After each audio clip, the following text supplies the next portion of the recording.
Since the launch of Uttar Pradesh flagship mission on foundational learning called Mission Prerna in 2019, the state has evolved into an exemplar in innovative FLN practices.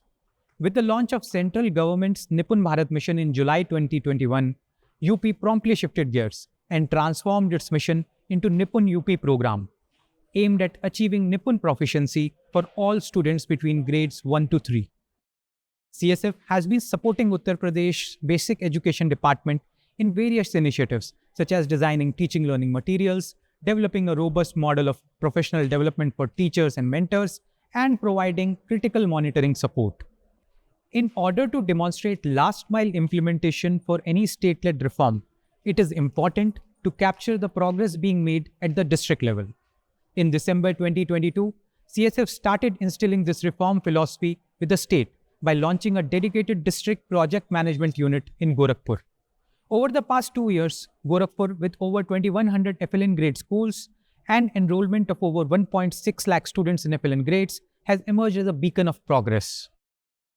Among the many initiatives, the district administration in Gorakhpur has prioritized timely delivery of DLMs in schools across all 21 blocks and has laid emphasis on making quality mentorship opportunities available to teachers through the district's 83 academic resource persons.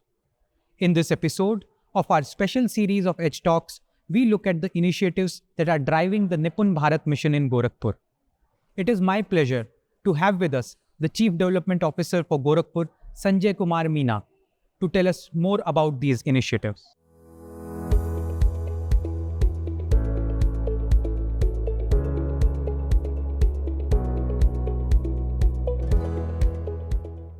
Sanjay Ji, welcome to this special series of Edge Talk. Thank you. And first of all, let me thank you for taking out time from your busy schedule and making yourself available for this. Sanjay ji, आपकी journey के बारे में अगर हम बात करें तो आपने IIT दिल्ली से इलेक्ट्रिकल इंजीनियरिंग में ग्रेजुएशन किया अपना. उसके बाद आपने UPSC को क्लियर करके आप IAS ऑफिसर बने. अगर मैं आपसे पूछूं कि क्या ऐसा थॉट प्रोसेस था आपका कि आप कैसे अपना बिल्कुल ट्रैक चेंज कर लिया आपने. आप एक कॉर्पोरेट ट्रेजेक्टरी की तरफ जाती हुई लाइफ से आपने अपना ट्रांजिशन पब्लिक सर्विस की तरफ किया, तो क्या सोच थी और किस तरीके से आपने उस डिसीजन पे पहुंचे? सो बेसिकली मतलब फ्रॉम मिडिल क्लास में यही होता है कि 11th-12th में if you are good in 10th तो सब लोग साइंस मैथ लेते हैं, तो वही हुआ. तो 11th-12th में जब साइंस मैथ लिया तो देन मैथमेटिक्स के बाद यही होता है कि इंजीनियरिंग करें. इंजीनियरिंग में भी बीटेक का ऑप्शन होता है. So started preparation for IIT-Delhi. IIT-JEE की प्रिपरेशन, उस टाइम IIT-JEE एंड AIEEE अलग अलग हुआ करता था. अब तो JEE मेंस एंड एडवांस का कॉन्सेप्ट है. दैन लकीली सिलेक्शन हो गया. IIT-Delhi में इलेक्ट्रिकल इंजीनियरिंग ब्रांच मिल गई. तो शुरुआत में तो यही था कि प्लेसमेंट लेना है, क्योंकि IITs में यही होता है famous only for placements and higher studies. Civil services की तरफ भी रहता है बट थोड़ा सा कम रहता है. तो IIT-Delhi में ये कॉन्सेप्ट है बेसिकली कि आपको आपके बीटेक में 100 आवर्स किसी भी फील्ड में इन्वेस्ट करना है, B it your sports, B it for any public service और एनी अदर. तो उसमें NSS ऑप्ट किया, नेशनल सिक्योरिटी जो है सर्विस. उसमें हम लोगों को जो दिल्ली के स्लम एरियाज़ उसमें लेके जाते थे. वहाँ पे जो स्लम एरियाज़ के बच्चे हैं उनको पढ़ाना होता था, उनके साथ इंटरेक्ट करना होता था. और रेगुलरली हम लोग जाते थे. वसंत कुंज में भी हम लोग कई बार गए. तो वहाँ पे जब उन लोगों की कंडीशन देखी कि किस तरीके से वो सर्वाइव कर रहे हैं वहाँ पे, मतलब ड्रिंकिंग वाटर फैसिलिटीज़ है, इवन सैनिटेशन फैसिलिटीज़ है, और एजुकेशन का जो वहाँ पे देखा, तो लगा कि क्यों ना इन लोगों के लिए कुछ ऐसा किया जाए जो इनको मेन स्ट्रीम में जोड़ सके.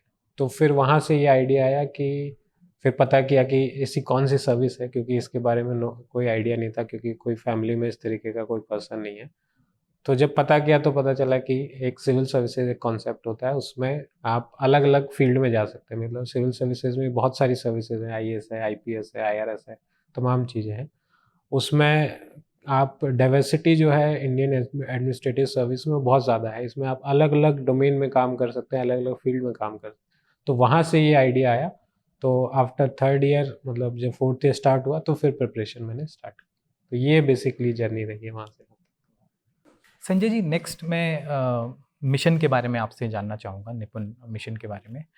सो मिशन को लॉन्च हुए हुए 3 साल से अधिक हो गया है, राइट। और आपको भी इस रोल में as a CDO of Gorakhpur 2 साल से अधिक हो गया है, तो आपने मिशन का इम्प्लीमेंटेशन देखा है क्लोजली फ्रॉम डिस्ट्रिक्ट लेंस।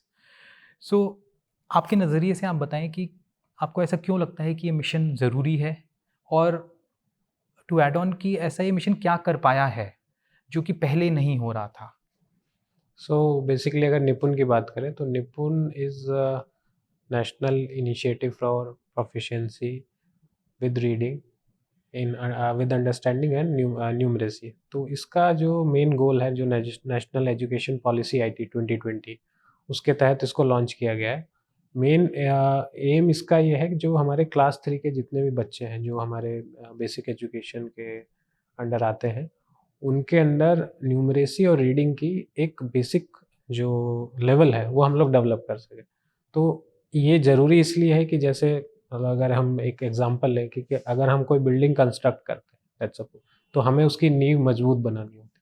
तो उसी तरीके से अगर एजुकेशन की नींव को की बिल्डिंग को हमें मजबूत बनाना है तो नींव हमें बहुत स्ट्रांग रखनी पड़ेगी।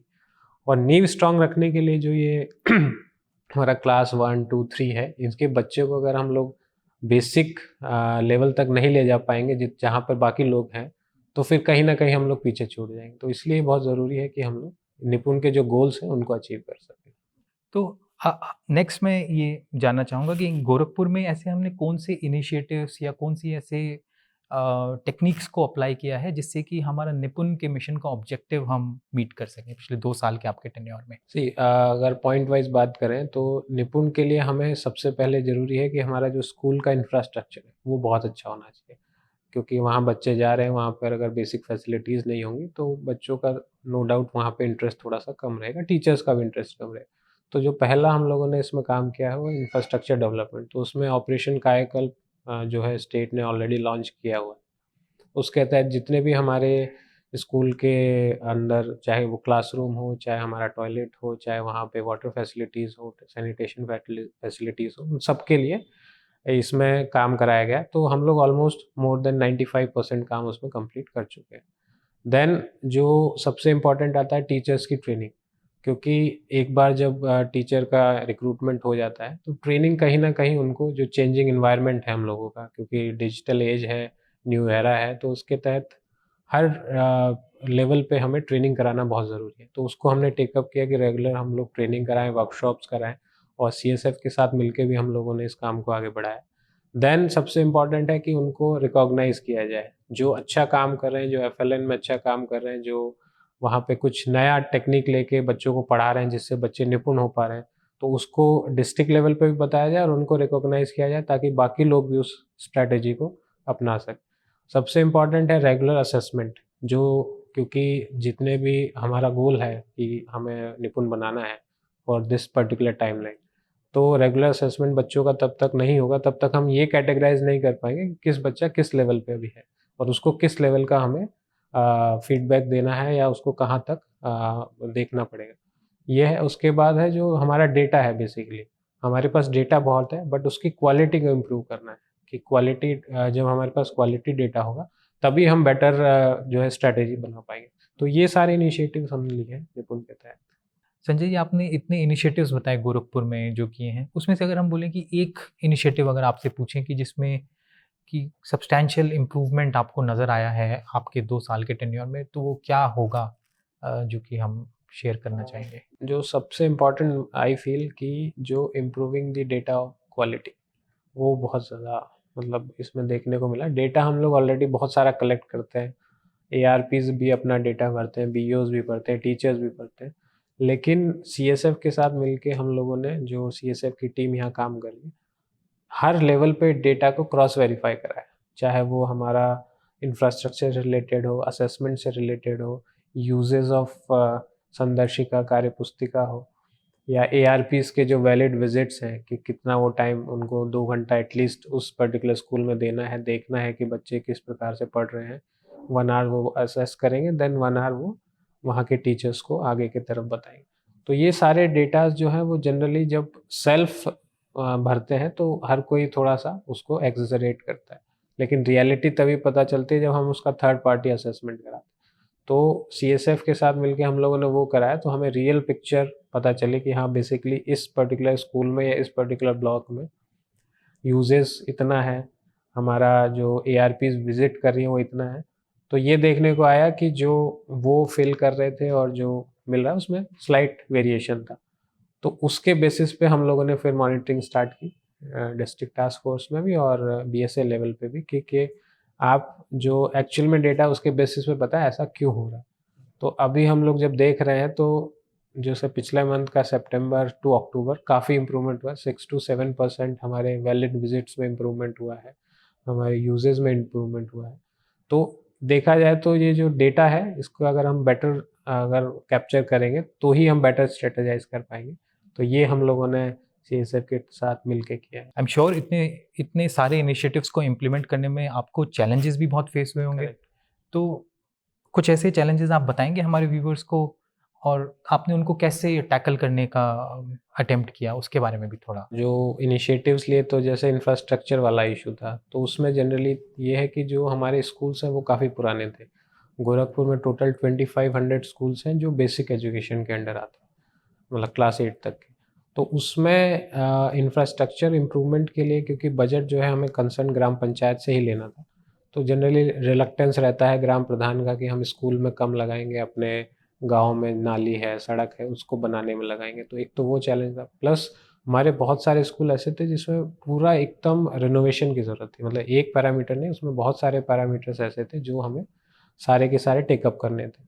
तो उस तरीके से फंड का थोड़ा इशू रहा, लेकिन फिर भी हमने CSR के थ्रू वहाँ पे जो अपनी मर्जी से जो डोनेट करना चाहे उसके थ्रू ये सारे काम कराए, और आज की डेट में हम लोग कह सकते हैं कि हम मोर देन 95% सैचुरेट कर चुके।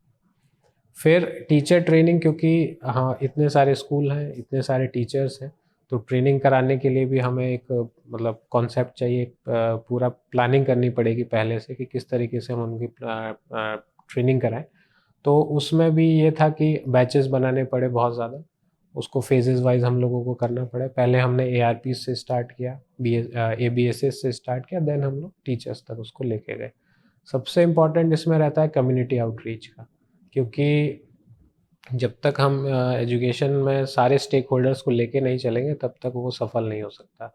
और उसमें भी इम्पॉर्टेंट जो रह जाता है कम्युनिटी का और पेरेंट्स का, जो बच्चों के पेरेंट्स हैं उसका। तो क्योंकि रूरल बैकग्राउंड होने की वजह से कई बार होता है कि उन तक पहुंचना थोड़ा सा मुश्किल होता है, तो ये एक चैलेंजेस इसमें थोड़ा सा फेस करने को दिखते हैं। और डेटा का जो कलेक्शन है, डेटा कलेक्शन में भी ये चैलेंज है, being such a vast district, 20 blocks हैं हमारे, एक नगर क्षेत्र को ले लेंगे तो 21 ब्लॉक्स हैं। तो उसको देखते हुए उसका डेटा कलेक्ट करना, उसको सेग्रीगेट करना और फिर उसके बाद उसको स्ट्रेटेजाइज करना, तो ये एक थोड़ा सा चैलेंज हमेशा का। अगर हम निपुण मिशन की बात करें तो निपुण मिशन में क्वालिटी ऑफ एजुकेशन के ऊपर बहुत जोर दिया गया है, और ख़ास तौर पे टीचिंग लर्निंग मटेरियल्स समय से क्लासरूम में पहुँचे, और किस तरीके से एक मिडिल मैनेजमेंट काडर की बात की गई है इसमें, जो कि सपोर्ट करता है इस क्वालिटी ऑफ एजुकेशन को ओवरऑल इम्प्रूव करने में। तो अगर मिडिल मैनेजमेंट बोले तो एकेडमिक काडर हो गया, एंड जिसमें SRGs ARPs हुए, एंड एडमिनिस्ट्रेटिव काडर में अपने BOs लोग हुए। तो इन जो इतने इम्पॉर्टेंट हैं हमारे इस पूरे मिशन के सक्सेस के लिए, तो इनको मोटिवेटेड और कंटिन्यूसली मिशन ड्रिवन रखने के लिए कुछ ऐसे इनिशिएटिव्स हमने इस डिस्ट्रिक्ट में लिए हों जो कि आप शेयर करना चाहेंगे? देखिए वही जो आपने बताया कि जो हमारा काडर है इसमें, जो बेसिकली एडमिनिस्ट्रेशन को और टीचर्स के बीच में कनेक्ट करा है, तो देयर इज़ BSA, देन हमारे ब्लॉक लेवल पे ABSA जिसको BO कहा जाता है, ब्लॉक एजुकेशन ऑफिसर है, देन हमारे एकेडमिक रिसोर्स पर्सन है, स्टेट रिसोर्स ग्रुप SRGs हैं, डाइट मेंटर्स भी इसमें काम करते हैं। तो कोई भी जो हम प्रोग्राम लॉन्च करते हैं तो उसकी सक्सेस डिपेंड करती है कि जितनी भी हमारी हायरार्की है उसको हम किस तरीके से बेटर यूज़ कर पाए। तो regular meetings, regular assessment is a different thing, but ये जो बीच का हमारा चेन है इसको अगर हमें मोटिवेटेड रखना है तभी हम लोग इसको सक्सेसफुल बना सकते हैं। तो हम लोगों ने इसमें पहला जो सबसे इम्पॉर्टेंट है कि again training of this particular ARPs SRGs, तो इनकी ट्रेनिंग कराई, कैपेसिटी बिल्डिंग जिसको हम लोग बोल सकते हैं। तो उसमें हम लोगों ने वर्कशॉप जो है कराई, ताकि ये लोग आगे जाके टीचर्स को बता सके किस प्रकार से आप अगर न्यू मेथड्स ऑफ लर्निंग या new methods of teaching implement करेंगे तो बच्चे जल्दी सीखेंगे उस तरीके से। देन ये सबसे पहला हम लोगों ने इसमें काम किया। सेकंड था उनका अगेन रिकॉग्निशन करना, उनको रिवॉर्ड देना कि हाँ आप लोग अच्छा काम कर रहे हो, आप लोग के काम की वजह से आपके इस पर्टिकुलर स्कूल में इतना अच्छा इम्प्रूवमेंट हुआ है। तो जिससे बाकी लोग भी मोटिवेटेड रहे, वो लोग तो रहेंगे ही और बाकी लोगों में भी एक कंपटीशन होगा, एक पॉजिटिव कंपटीशन ये रहेगा कि हाँ हम लोग भी अच्छा करेंगे तो हम लोग को भी रिकॉग्नाइज किया जाएगा। देन उनको सपोर्ट देना। कई बार होता है कि इश्यूज आते हैं ब्लॉक लेवल पे, सही तरीके से उनको सपोर्ट नहीं मिल पाता है, तो डिस्ट्रिक्ट लेवल से उन इश्यूज को सॉर्ट आउट करना ताकि वो लोग मतलब उनको ये ना लगे कि हम लोग अलग हैं, हम लोग भी उसी टीम का पार्ट है जो टीम निपुण की तरफ काम कर रही है। और अदर सपोर्ट सिस्टम में जैसे उनको टाइमली जो रिसोर्स है, वर्क बुक्स है, संदर्शिका है एंड अदर टीचिंग मटेरियल है, वो टाइमली अवेलेबल करना। और इसके अलावा उनसे फीडबैक लेना, वो बहुत इंपॉर्टेंट हो जाता है हर बार, क्योंकि अगर हम वन वे कम्युनिकेशन रखेंगे तो वो कभी भी सक्सेसफुल नहीं होगा। कम्युनिकेशन हमेशा टू वे रहेगा, ताकि हम लोग जो डायरेक्शंस दे रहे हैं और उन लोगों को जो फील्ड पे इश्यूज आ रहे हैं उनको वो लोग ज़रूर बताएं, ताकि हम लोग उसी तरीके से आगे की स्ट्रेटेजी बना सकें। तो ये 4-5 पॉइंट हम लोगों ने किया ताकि वो लोग इसमें अच्छा कर सकें। संजय जी, आपने मिडिल मैनेजमेंट को मिशन ड्रिवन रखने के लिए बहुत अच्छे से समराइज़ किया। बट अगर मैं स्पेसिफिकली पूछूं, कोई एक स्पेसिफिक अप्रोच जो हमने यहाँ पे ली है जिससे कि इसको हम बेटर कर पाए हैं पिछले 2 सालों में, तो क्या वो एग्जांपल आप हमसे शेयर करना चाहेंगे? देखिए, इसमें मिडिल मैनेजमेंट में अगर बात करें तो जो हमारे ARPs हैं, एकेडमिक रिसोर्स पर्सन्स, वो जाते हैं स्कूल्स पे, असेसमेंट करते हैं, देन टीचर को फीडबैक देते हैं। तो इसमें जो हमारे निपुण सेल के मेंबर्स हैं, हमने उनके साथ ये जॉइंटली ARP के साथ विजिट करेंगे। वो भी बेसिकली देखेंगे कि किस प्रकार से असेसमेंट हो रहा है वहाँ पे और टीचर को जो है अगेन फीडबैक दिया जाए। और उसमें जो निपुण सेल के मेंबर्स का जो बाकी जगह का जो एक्सपीरियंस है, जो उन्होंने अलग अलग जगह देखा है, उसको भी वो जाके बताएंगे, ताकि जो मान लीजिए डिस्ट्रिक्ट में कई बार होता है बहुत सारी चीज़ें एक ब्लॉक में चल रही बट दूसरे ब्लॉक को उसके बारे में पता नहीं। तो क्योंकि अक्रॉस ब्लॉक हम लोग कराते हैं, तो एक ब्लॉक के जो पॉजिटिव इनिशिएटिव्स हम बोल सकते हैं, जो बेटर वहाँ पे रिजल्ट दे रहे हैं, वो दूसरे ब्लॉक के टीचर्स को भी बताया जाए। तो इसका ये रिजल्ट निकल के आता है कि हाँ, एक ब्लॉक का कम्युनिकेशन दूसरे ब्लॉक से बहुत अच्छे से हो रहा है।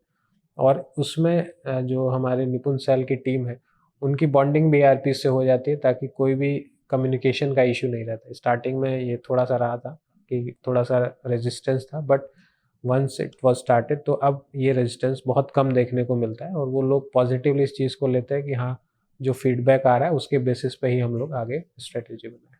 तो इन सब कामों में मतलब अगर हम बात करें कि सिविल सोसाइटी ऑर्गेनाइजेशंस किस तरीके से आपके इस मिशन को सपोर्ट कर सकते हैं, डिस्ट्रिक्ट एडमिनिस्ट्रेशन को किस तरीके से सपोर्ट कर सकते हैं जिससे कि सक्सेस हो ये मिशन? देखिए, मिशन में जो हमारी CSOs हैं, सिविल सोसाइटी की ऑर्गेनाइजेशंस हैं, वो क्योंकि वो उसी का पार्ट है basically, in my opinion they are part of this. तो सबसे जो इम्पोर्टेंट वो लोग कर सकते हैं, एक तो कम्युनिटी आउटरीच। कि कई बार क्या होता है कि जैसे गोरखपुर इतना बड़ा डिस्ट्रिक्ट है, तो कई बार हम लास्ट माइल कनेक्टिविटी की जो बात करते हैं, कई बार मिस हो जाता है। तो उसमें CSOs बहुत अच्छे से हेल्प कर सकते हैं, क्योंकि उनके जो वॉलंटियर्स हैं, जो फील्ड पे देख रहे हैं, उनको पता है कि लास्ट माइल पे कौन पर्सन है, जो हो सकता है वो स्कूल में एडमिट ना हुआ, उसका बच्चा वो अभी बाहर हो, उसको जानकारी ना हो। तो एक कम्युनिटी आउटरीच में बहुत अच्छे से हेल्प कर सकते हैं। दूसरा, वो लोग मदद कर सकते हैं जो हमारा कैपेसिटी बिल्डिंग है, मतलब बेटर ट्रेनिंग हम लोग कैसे कर सकते हैं, बेटर जो नई टेक्नोलॉजी है उसका यूज़ करके किस प्रकार से टीचर्स को ट्रेन करें, और हमारे बाकी जो बीच के मैकेनिज़्म है, ARPs, SRG, उनको कैसे उनको भी ट्रेन करके बता सके कि आप कैसे बेटर आगे अपना प्रोसीड कर सकते हैं। इसके अलावा जो हमारा इवैल्यूएशन है और जो हमारा मॉनिटरिंग है, उसमें बहुत मदद कर सकते हैं। जैसे CSF कर भी रहा है कि निपुण का जो बेसिकली इम्प्लीमेंटेशन है, वो किस ब्लॉक में या किस स्कूल में किस लेवल तक जा रहा है, वो हर एक लेवल पे जो मॉनिटरिंग है, उसके बाद वहाँ से जो डेटा निकल के आ रहा है, रियलिस्टिक डेटा हम लोग कह सकते हैं कि वो निकल के आएगा। तो रियलिस्टिक डेटा के बेस पे फर्दर स्ट्रेटेजी हम लोग को क्या करनी है, उसमें CSOs बहुत ज़्यादा हेल्प कर सकते हैं। संजय जी, अभी अगले कुछ समय में काफ़ी सारे असेसमेंट्स आ रहे हैं, जैसे नेशनल लेवल का नैस होने वाला है, स्टेट लेवल से नैट, और फिर निपुण विद्यालय असेसमेंट है। तो इन स्पेसिफिक असेसमेंट्स को लेके आपके मन में कुछ टारगेट्स हैं जो आप अपने गोरखपुर डिस्ट्रिक्ट के लिए सेट करना चाहते हैं, और क्या कॉन्फिडेंस लेवल है कि उन टारगेट्स को हम अटेन कर पाएंगे? देखिए, टारगेट तो ऑब्वियसली ये है कि हमारा 100% जो है गोरखपुर के सारे स्कूल, सारे बच्चे निपुण हों। दो realistically it won't be possible in such a short period of time. तो टारगेट हमारा ये है कि जो अभी असेसमेंट होने वाला है उसके हम कोशिश ये करें कि हमारे मोर देन 50% स्कूल्स, 50% बच्चे उसमें निपुण निकल के आएं। और जो रेस्ट है हमारे उसका, अगर हमें जो डेटा मिलेगा जब निपुण असेसमेंट के थ्रू, तो किस किस पर्टिकुलर स्कूल में या किस पर्टिकुलर ब्लॉक में ज़्यादा इश्यूज हैं जो पर्टेन कर रहे हैं, जिसकी वजह से हमारे बच्चे निपुण नहीं हो पा रहे हैं, स्कूल को हम निपुण डिक्लेयर नहीं कर पा रहे, उसको फिर हम बेटर स्ट्रेटेजाइज कर सकें बाकी ब्लॉक्स के एग्जांपल्स को लेकर। क्योंकि विद इन डिस्ट्रिक्ट कुछ ब्लॉक बहुत अच्छा कर रहे हैं, कुछ थोड़ा सा पीछे रह रहे हैं, तो कहीं ना कहीं हम विद इन डिस्ट्रिक्ट ही अगर उसको सिमिलैरिटी नहीं रख पा रहे हैं तो कहीं ना कहीं एक इशू है, तो उसको हम लोगों को पॉइंट आउट करना है और उसको टैकल करना है। तो गोल तो यही है कि हम लोग निपुण जल्दी से जल्दी बना सकें, but still we are trying कि हम दिसंबर 25 तक हमारे 100% स्कूल्स को निपुण बना दें। निपुण भारत मिशन को आम जन तक पहुंचाने के लिए, जैसे कि हमारा स्वच्छ भारत मिशन, तो ऐसा क्या किया जा सकता है, या फिर पिछले कुछ समय में हमने ऐसे क्या इनिशिएटिव यहाँ पे लिए हैं गोरखपुर में जिससे कि हम इसको पेरेंट्स को इन्वॉल्व कर सकें? निपुण को अगर सक्सेसफुल बनाना है तो नो डाउट जो मतलब सारे स्टेक होल्डर्स हैं उनको हमें इसमें पार्टिसिपेट कराना होगा। और उसमें सबसे इम्पॉर्टेंट टीचर के बाद अगर कोई है तो वो बच्चों के पेरेंट्स हैं, क्योंकि कहते हैं कि मतलब जो फर्स्ट टीचर होता है वो तो पेरेंट्स ही होते हैं। बच्चा स्कूल में बाद में जाता है, सीखता पहले अपने घर में है। तो उनको इंक्लूड करने के लिए, गिवन कि लार्जली जो है वो रूरल एरिया है, पेरेंट्स जनरली थोड़ा सा एजुकेशन पे बच्चों के ध्यान नहीं देते, ये धारणा रही है। हालांकि अब कह सकते हैं कि ऐसा नहीं है, मैक्सिमम पेरेंट्स देखते हैं कि बच्चा क्या पढ़ रहा है क्या नहीं पढ़ रहा। तो इनको अगर हमें इंक्लूड करना है तो एक एसएमसी की बैठक हमारे स्कूल लेवल पे ऑलरेडी होती है, स्कूल मैनेजमेंट कमेटी। उसमें प्रिंसिपल होते हैं, टीचर्स होते हैं, एंड उसमें बच्चों के पेरेंट्स भी होते हैं, जो कि हर वीक ऑर्गेनाइज की जाती है। बट क्योंकि निपुण को हमें मास मूवमेंट बनाना है तो उसके लिए ज़रूरी है कि हम उनको एग्रेसिवली इसमें एंगेज करें। तो ऑलरेडी हम लोगों ने सीएसएफ के साथ मिलके एक मेगा टीचर पेरेंट मीटिंग जो है ऑर्गेनाइज की थी पूरे डिस्ट्रिक्ट में, 2500 स्कूल्स में।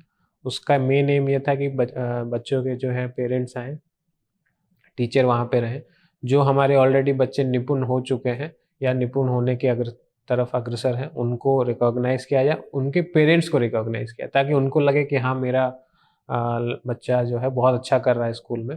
और बाकी जो पेरेंट्स हैं उनको लगे कि हाँ क्यों नहीं कर पा रहा है, या तो रेगुलर वो स्कूल नहीं आ पा रहा है, या वो घर पे इतने अच्छे से पढ़ाई नहीं कर पा रहा है। स्कूल में तो देख रहे हैं लेकिन घर पे तो पेरेंट्स को ही देखना है कि वो बच्चा पढ़ रहा है कि नहीं। तो उसको एंगेज करने के लिए हमने ऑर्गेनाइज़ किया था और उसका बहुत अच्छा रिस्पॉन्स हमें मिला था कि बहुत सारे पेरेंट्स आके बता रहे थे कि हाँ हमारा बच्चा जो है पढ़ता है, मतलब हम लोग भी थोड़ा सा देखते हैं कि हाँ पढ़ रहा है कि नहीं पढ़ रहा है। और टीचर्स का भी एक तरीके से फीडबैक हमें मिला था कि कहाँ पे टीचर्स बहुत अच्छे से ध्यान दे पा रहे हैं, कहीं पे टीचर्स की तरफ से भी अगर थोड़ा सा नेग्लिजेंस है तो उसको भी हम लोगों ने टैकल किया था। अब हम लोग आगे भी एक ये प्लान कर रहे हैं फिर से कि, क्योंकि वो ऑलमोस्ट 10 मंथ्स 11 मतलब ऑलमोस्ट 1 ईयर बैक हम लोगों ने किया था, तो एक बार फिर से हम लोग इसको प्लान कर रहे हैं कि किस प्रकार से इस बार जो पिछली बार के अगेंस्ट इस बार कितना अच्छा इसको रिस्पांस मिलता है, उसका क्या इम्पैक्ट हम लोग को देखने को मिलता है, तो हम लोग कर रहे हैं। और कम्युनिटी आउटरीच में ये भी ज़रूरी है कि जो हमारा मीडिया है, कोई भी अगर न्यूज़ हम लोग को पहुंचानी होती है तो मीडिया, हम लोग 4th पिलर ऑफ डेमोक्रेसी वैसे भी बोलते हैं मीडिया को, तो मीडिया का रोल बहुत ज़्यादा ज़रूरी हो जाता है। आजकल तो सोशल मीडिया भी मतलब एक ऐसा प्लेटफॉर्म है जिसके तरीके से हम लोग कोई भी न्यूज़ को बहुत इजीली हर लेवल पे पहुंचा सकते हैं, क्योंकि इंटरनेट का पेनिट्रेशन तो रूरल एरिया में भी ऑलमोस्ट हम बोल सकते हैं कि 100% है। सभी के पास आजकल स्मार्टफोन है, कोई अगर न्यूज़पेपर नहीं भी पढ़ रहा है लेकिन फ़ोन ज़रूर अपना चलाता है और फ़ोन में भी न्यूज़ आती है।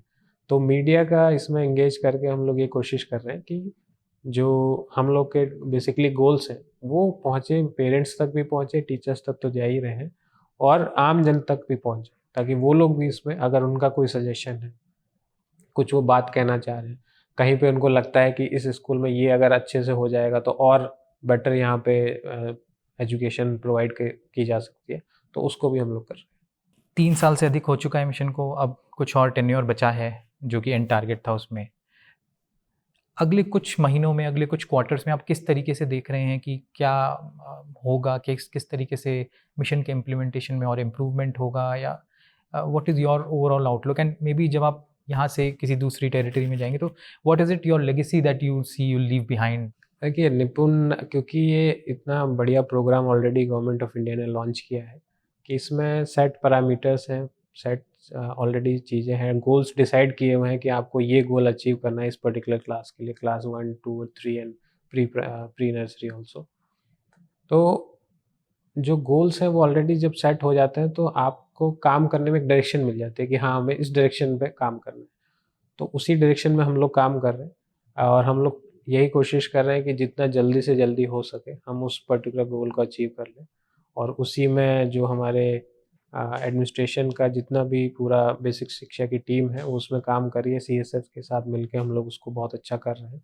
नो डाउट हम लोग पॉजिटिव वे की तरफ है, हमारा ग्राफ जो है ऑलवेज इंक्रीजिंग है।